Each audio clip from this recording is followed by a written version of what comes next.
Marco et Jean-Claude sommes très heureux de te retrouver encore. Oui, oh oui. Notre référence pour ce jour se trouve dans Matthieu 4, verset 7. Pourquoi sommes-nous contents? Parce que tu aimes l'Éternel. Le thème, c'est quoi?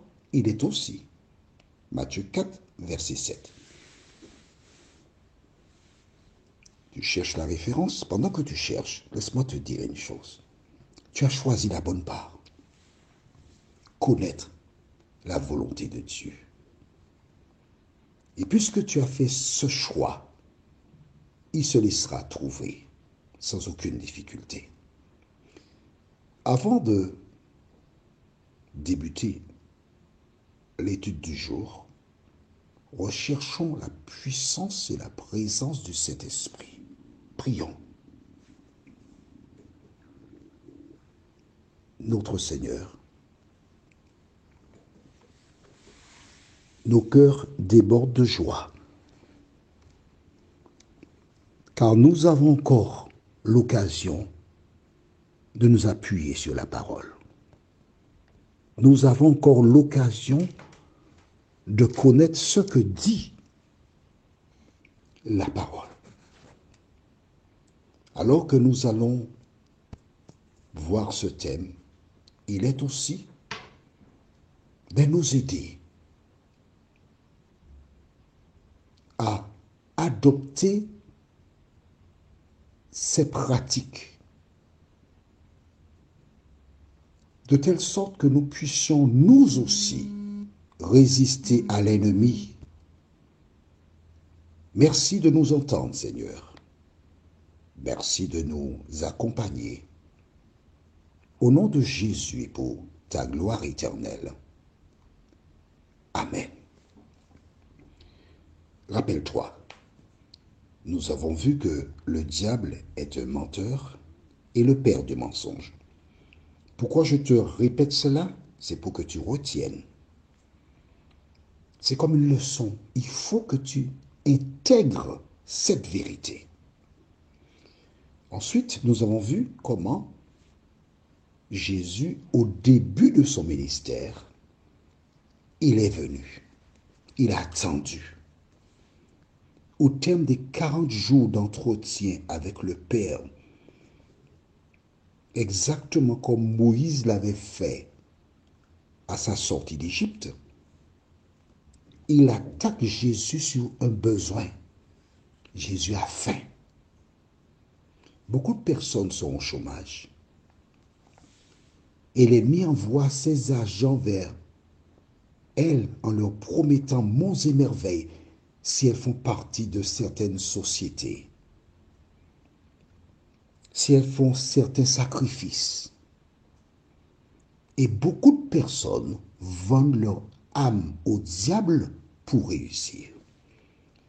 Il te suffit de faire une recherche au niveau des artistes, notamment aux États-Unis, en Europe aussi. Beaucoup de personnes font des pactes. Et quand tu vois une personne au sommet, adulée, écoute le contenu de certaines de ses chansons. Dans certaines chansons, il parle ouvertement du diable. Il y a un chanteur que j'apprécie énormément. Son prénom c'est Hervé. Un chanteur français. Et dans une de ses chansons, il mentionne le nom du diable. Et beaucoup de personnes suivent ces exemples. Mais je voudrais te dire que la Bible déclare: si tous ceux qui font le mal fleurissent, c'est pour être anéantis à jamais. Aujourd'hui, ces personnes sont là comme des étoiles, mais des étoiles filantes.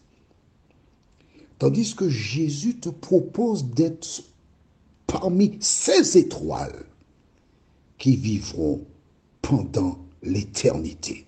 Tu as le choix. Alors, il est venu une première fois, il a dit à Jésus, si tu es le Fils de Dieu, ordonne que ces pierres deviennent des pains. Et quelle fut la réponse de Jésus? Il est écrit. Il est revenu à la charge une deuxième fois. Et nous avons vu ça précédemment. Il lui a dit, si tu es fils de Dieu, jette-toi en bas. Car il est écrit, il donnera des ordres à ses anges à ton sujet et ils te porteront sur les mains de peur que ton pied ne heurte contre une pierre. Ouais. Il cite la parole de Dieu. Il utilise la parole de Dieu pour tromper Jésus. Rappelle-toi, qu'est-ce que Dieu avait dit à Adam et Ève? Écrit dans le cahier, Genèse 2, versets 15 à 17. Genèse 2, 15 à 17 déclare, l'Éternel Dieu prit l'homme et le plaça dans le jardin d'Éden pour le cultiver et pour le garder. L'Éternel Dieu donna cet ordre à l'homme, tu pourras manger de tous les arbres du jardin, mais tu ne mangeras pas de l'arbre de la connaissance du bien et du mal, car le jour où tu en mangeras, tu mourras. Ève connaissait la parole. Elle l'a mentionné à Satan. Mais qu'est-ce que Satan lui a dit? Dans Genèse 3, les versets 4 et 5.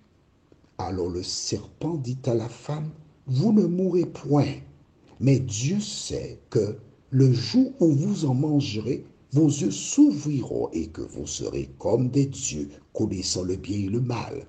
Vois-tu, il prend la parole, il tourne le sens de la parole pour inciter Ève à violer la parole de Dieu. Pourtant, elle avait la parole. Toi qui m'écoutes, tu as la parole. Mais comment peux-tu affronter ces personnes qui ont aussi la parole et qui viennent avec la parole afin de te détourner du sens de la parole? Aux Antilles, ça s'appelle une ladia-parole. C'est derrière les paroles qu'il y a des paroles. Et quand il a pris cette référence pour dire à Jésus, il est écrit, jette-toi en bas, Jésus donne la réponse que nous découvrons verset 7. Jésus lui dit, il est aussi écrit, tu ne tenteras point le Seigneur ton Dieu. Qu'est-ce que cela veut dire? Cette référence a un double sens. Le premier, qui est évident, c'est que toi, si tu te jettes en bas, tu es en train de tenter Dieu pour venir à ton secours. C'est le premier sens. Tu ne tenteras point l'Éternel, ton Dieu. D'accord? Mais le deuxième sens, qui est Jésus? Dis-moi. Qui est Jésus? Jésus est Dieu. Mais oui, Jésus c'est Dieu. Ah, tu ne savais pas. Bon, alors écoute. Allons dans le livre de Ésaïe chapitre 9. Je fais ça de manière exceptionnelle pour toi. C'est bien pour toi. Pour que tu comprennes ce que nous lisons. Jésus n'était pas seulement un homme. Dans Ésaïe chapitre 9, nous lisons le verset 5. Écrit ça dans le cahier. C'est pourquoi il faut avoir le cahier, oui. Ésaïe 9, verset 5 déclare, car un enfant nous est né, un fils nous est donné, et la domination reposera sur son épaule. On l'appellera admirable, conseiller, Dieu puissant, Père éternel, Prince de la paix. De qui s'agit-il? Un enfant nous est né, un fils nous est donné. Il s'agit de Jésus de Nazareth. Jésus, on l'appelle comment? Père éternel. Et quand il vient pour dire à Jésus, jette-toi en bas, il est en train de tenter qui? Jésus, qui est Dieu, mais en même temps, il fait une tentation à Dieu qui est là-haut, en tant qu'humain. C'est-à-dire que si l'humain, Jésus, se jette en bas, il est en train de tenter Dieu, celui qui est au ciel, pour lui dire, hé, viens me récupérer. Il est subtil. Il est fort. Mais regarde pour la deuxième fois, quand il vient tenter Jésus, Jésus lui donne une réponse à partir de quoi? Regarde bien le début du verset 7. Qu'est-ce qu'il dit, Jésus? Jésus lui dit, il est aussi écrit. Il est aussi écrit. C'est-à-dire que ce que tu dis là est écrit, mais il y a aussi celui-là. Donc quand quelqu'un vient te présenter un verset de la Bible, fais en sorte que tu ne tombes pas dans son piège. C'est pourquoi il te faut lire la Bible. Je te le répète encore et encore, lis la Bible. Tu ne comprends pas? Tu envoies un petit message par le biais de WhatsApp au numéro suivant, plus 596 696 88 93 93. Surtout dans ton message, ne mets pas de vous, tu mets du tu. Parce que dans la Bible, Jésus utilise que le tu. Ne mets pas de titre, hein? C'est soit Jean-Claude ou Claudie. C'est l'un ou l'autre, kiff kiff bourrico. D'accord? Fais comme ça. Prions. Notre Seigneur et notre Dieu. Grande est notre joie. Car nous comprenons à la lumière de la parole de Jésus comment le diable a aveuglé des gens qui parlent de la Bible, qui ont des églises, qui prêchent, mais en tordant le sens des Écritures. C'est seulement lorsque nous connaissons ces dernières que nous pouvons nous protéger.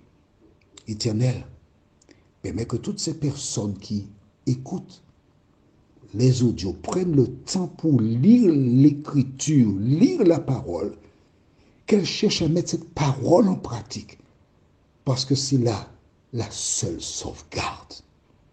Merci de nous entendre, Seigneur. Merci de nous garder. Nous t'avons prié. Au nom de Jésus et pour ta gloire éternelle. Amen.